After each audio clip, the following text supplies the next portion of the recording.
All right, I literally have 25 minutes, so hopefully I can get this all in. I have 25 minutes on this card, but this is the beautiful mess that I was speaking of. Okay, so this is the back of the deck. Now, you guys remember the cottonwood trees that I was always complaining about that drop leaves everywhere. I always had to clean up leaves. Those are gone. So we just had those cut down. We went halfsies with the neighbor and we got those cut down, and man, what a blessing. Like, once I get these leaves cleaned up, hopefully it will be fall before my gazebo and my flower beds will be littered with leaves again. So the only thing that happened was this area back here is sun. So I have to move all my hostas out. I've already started working on that, and I'll show you what area I'm moving the hostas over to. I recently popped in some bee balm back here that was suffering from powdery mildew. Hopefully it's gonna get a good amount of sun back here and it'll do better. There's something I'm gonna show y'all in a minute. It's almost funny, but it's really not funny. There's a groundhog in that cage over there. I couldn't figure out what was back here, like digging up everything, tearing up, destroying the corn in the garden. So we put a trap down, and about an hour ago I realized that he was in there. So I guess this is what happens when you leave your garden for 2 weeks. Look at this, you guys. Like, just look at how, oh, I'm so smitten with this. I could just cry. I'm always talking about crying, ain't I?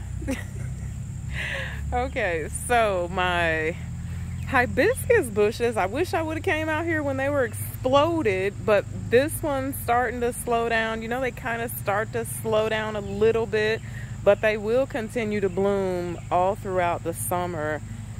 They're always the star of the show over here. Now, in the back, my dahlias are starting to come up. I missed being able to show you guys all the gay feather and the gladiolas and the hollyhocks that popped up back there. They fizzled out. Some of the hollyhocks are still blooming, so those are kind of finishing up. Then the dahlias will start doing their thing. I'm gonna come in and cut back the supertunias and feed them so they can continue to bloom. The asters are starting to bloom. I had actually I cut those like way back to the ground because they were like taking over early on. It was too early for them to be doing what they were doing, so I chopped them back, and now they've come back again, but it doesn't look like they have as many blooms on them, so I don't know what's up with that. But I'm gonna try not to blind you guys with the sun, but just look at everything. Is so full and so lush and so gorgeous, mother. And as I told y'all, I mean, I know there's some work out here I need to put in, but I'm gonna get around to it. But for now, I'm just gonna come out here and smile and enjoy the fruits of my labor. So this pot back here, this is one of my favorites. Like when the supertunias are looking good, and then those purple flowers, and the pot is actually cobalt blue, but you can't really see it anymore. So back here, this is the best banana I have this year. I'm gonna show you guys some of my other ones that are kind of on the struggle bus, but look at that. That there in a box is something I'm getting ready to share with you guys shortly that I was sent. But look at that banana. Isn't she gorgeous? But let's look around the back of the pond. My favorite, I have a bunch of grasses and things back here. Let me zoom out a little bit. But this elegant feather, oh, you guys, when you buy this, if you've never planted this, go to your local freaking nursery and ask them if they have it. It's like 3 inches tall when you buy it. It's in a little teeny tiny pot, and then you pop it in the ground, and this is what you get, like in a season, and it's not done growing.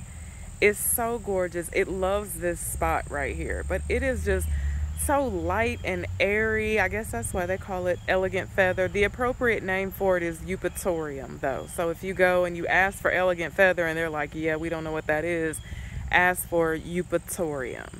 But it is just beautiful. It's not supposed to be a perennial in my area, but last year I forgot to dig this one up, and this year it came back. And so I was so pleased with that, I went and bought 4 more, and you guys will see those shortly. So, walk over here. The gazebo's not tidied up, but you see I cut some lime lights down. I like to cut those down and put them in vases and things. And everything over here is making a comeback, y'all. So I put that water bowl there. It used to be over here, but I replaced it with something else over here. Look at the red bud, the weeping red bud. It's got lots of new growth on it. And I bought this vase from the Light Up Festival at the pawn store, Chilili, which is where I actually buy a lot of stuff from there. A lot of wingdings and things that you guys will see out here. That water bowl came from there. So much stuff. The man pot that I have, he came from there. I love going there. But my husband hates taking me there. Look at those roses back there. And let me see. Come pop up here a second. Yeah, see, we're going to, don't fear for this little dude and be concerned about his life, because we're going to take him somewhere far away from here where he can be far happier than he is over here. But he was just wreaking havoc over here. So I've also started to dig up, don't get dizzy, I gotta turn around. Okay, I'm such a horrible camera person. Anybody know a cameraman that I could hire? Holla. Okay, so the butterfly bushes blooming. And you guys know this is one of my favorite. This is pollinator paradise over here. I cut down some coneflowers from over here because they were going crazy. I have lots of black-eyed Susans, and over here we have zinnias, more butterfly bushes. Those are these butterfly bushes over here are the only ones that survived for me.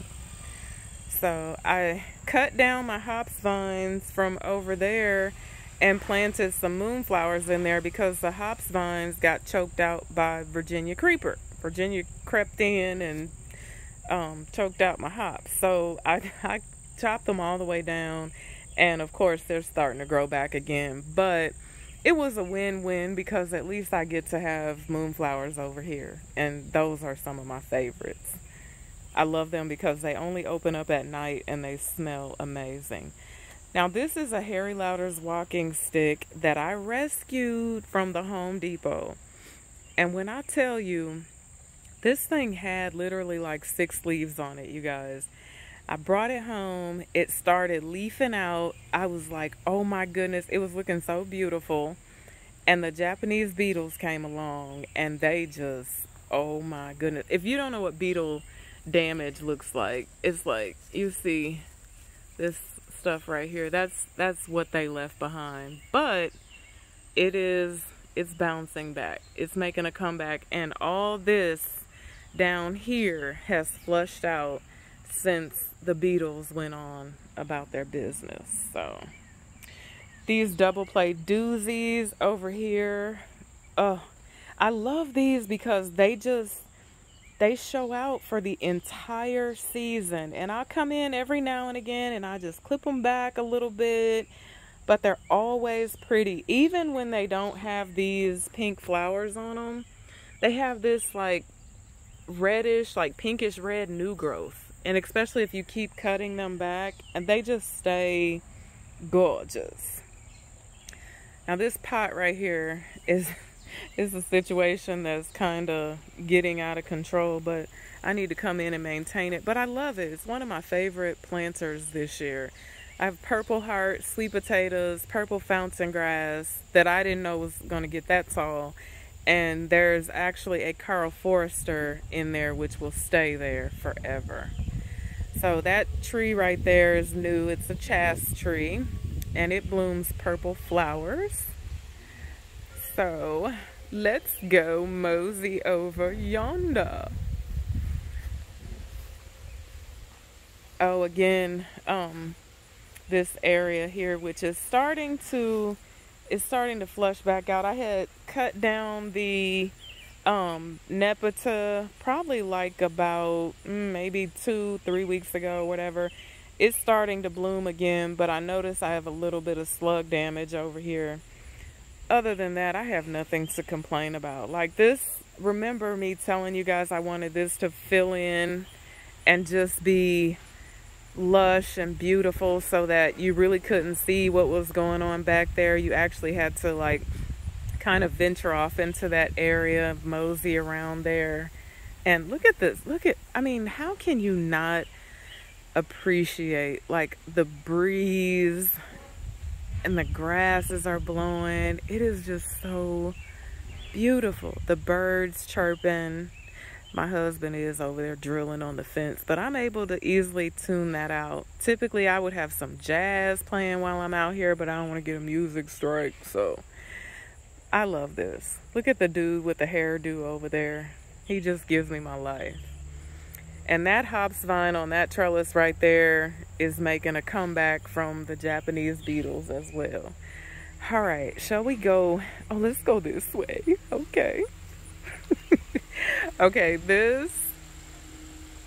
I'm living for this trellis here because it has hyacinth bean vines on it, which are my absolute favorite.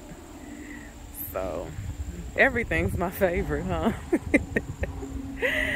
Lemongrass. Here's some more elegant feather. There's some elegant feather there, and then I have another one down the way. The cone flowers. We have lots of new chickens, and we have a turkey too. Look, let's see if we can see. Hey, turkey lurkey, how you doing? He's so cute, like, and just huge. And then these are my favorites. Look at this gray one right here. He looks like he has a hat on his head. He's super cute though. We have two of those. One's a rooster, I think, and I think one's a hen. So the cone flowers needing to be cut down, or not cut down, but deadheaded a little bit. I'll deadhead those one more time, and then I'll never cut them. I like to leave those and let them seed and everything. The goldfinches and things like them, and then in the winter time, like the birds, you know, will have something to snack on. So this area is just all filled in. There's this stuff smells so good. Hyssop, sweet hyssop. And the bees, I don't know if you guys can see, but the bees go crazy for this stuff. The bees cover this all day. It's late in the evening, so the pollinator activity is slowing down a bit. This is pieweed. This was my first year planting this, and I love it. I really love it, and the bees love it too. The bees and the butterflies. If you come out here in the daytime, the bees and the butterflies are just going crazy. And then y'all know this area back here, which is always a work in progress. I had to move Sandy out. She was back there behind the limelights, but you couldn't see her, and I always want to see her. So I moved her out here. But this area back here is the white garden.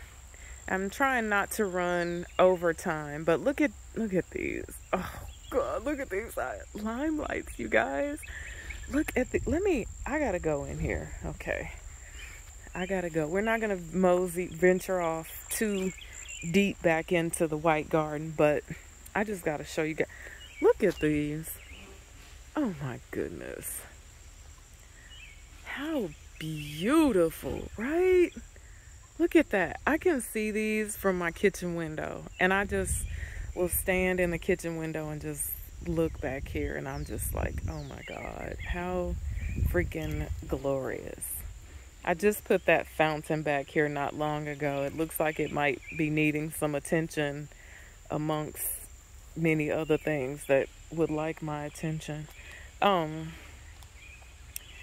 I have some oak leaves I put back here. That's a variegated dogwood.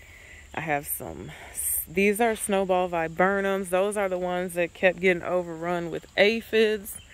I'll be curious to see what they do next year. I wanted to show you guys an aphid infestation, if I could. That's another turkey there. Oh, I'm gonna be able to show you guys an aphid. If you don't know what aphids are, the turkeys are super friendly, if you guys didn't notice, for some strange reason. I'm thinking that might have something to do with how they became Thanksgiving. They're super friendly. Okay, this is an aphid infestation. Look at all those little yellow things on, and this is a swamp butterfly weed. I mean, they are just, they're everywhere. And then if you look closely, you can see ants as well participating in the shenanigans. Sometimes they'll be on the stems, and sometimes they'll be underneath the leaves. But yeah. Okay, so where do we go? Oh, look at my wisteria vine growing. It's finally coming over. I have some scarlet bean vines. I have one over there just because I like for that to be covered up. But I know that my wisteria probably has like another year before it's going to give me everything I need it to give me. All right. Now I'm trying to figure out where to put this thing here. I actually have a few things that I'm going to be moving around and situating. The hydrangeas. Oh, I discovered this year that I love these. Man, look at those. This is an umbrella plant. These are annuals. I'm going to save them though because they're so pretty. Like I put them here because I just needed a filler. And yeah, filling. Hydrangeas blooming. These are new for me, and I think they've started blooming. Wow. Go ahead then.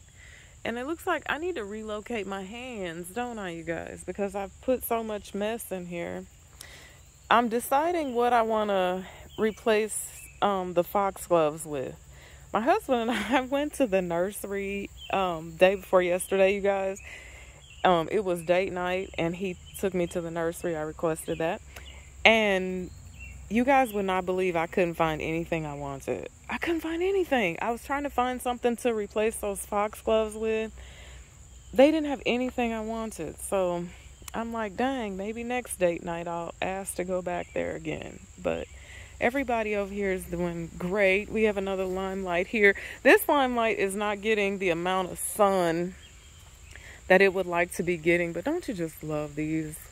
I love touching them. And I just love, I don't know, I love them. I love everything. I need to love to clean that out, right? Look at the blue tree. There was a point in time where I wish I could have filmed this thing. It was covered in purple flowers. And I was like, yup, that's exactly what I wanted you to do. But the clematis vine is just growing all up through my blue tree. I don't know if I told you guys the story about how I had to beg the Home Depot to give me this dead coral bark maple. Because, you know, they don't like to give up plants. And I knew that it was dead. I mean, if I would have brought it home and put it in the ground and it would have started sprouting out, win-win. But I knew it was dead. And I wanted to paint it. They didn't want to give it to me. But finally, they gave in. They gave it to me. I brought it home. I planted it blue. It kind of has like an ombre effect going here. And I planted that purple clematis on it. Because next year when that purple clematis is mature, that's going to be a sight for sore eyes. So Back there on that trellis is sweet autumn clematis, which doesn't bloom until a little bit later on, but it smells freaking amazing. Look at my weepy willow. He's weepy willowing. And there's Mother back there.